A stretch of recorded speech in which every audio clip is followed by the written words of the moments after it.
Hi everyone, I'm Weis Dietitian Taylor. Thank you so much for joining me for the final video for December. Our theme is stay warm with soups and stews. So today's recipe is a chunky tomato and white bean soup.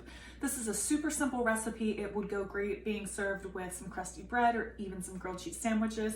So let's go ahead and get started. So far I have some olive oil heating up in my pan here over medium-high heat.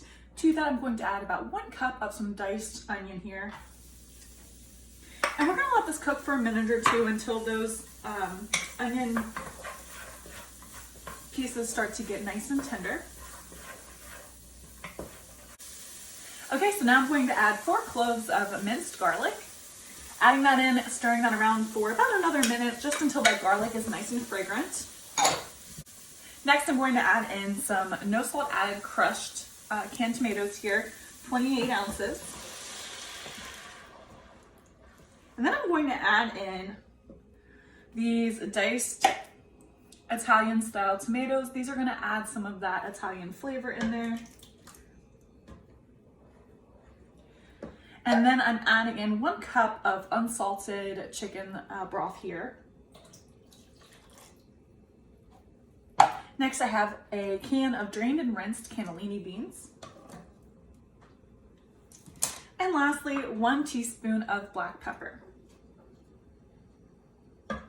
So I'm just going to stir this all together here.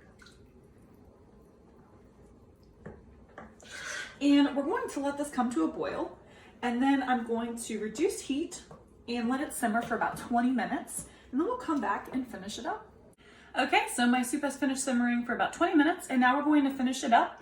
And so to do that, we're going to add 1/3 cup of some heavy cream here and just kind of stir that in. And then for serving, you can use a couple of different optional garnishes. You can use some fresh basil, you could use some Parmesan cheese, lots of different things that you could add on here to give a little bit of a flavor boost. I'm gonna use some Parmesan cheese here and just kind of add that as our topping. And now we're ready to ladle it into a bowl. Serve it with some crusty bread or maybe a grilled cheese sandwich and you have a really yummy, comforting winter meal. So I hope that today's recipe video gave you some inspiration. Thanks for watching and stay tuned for more videos.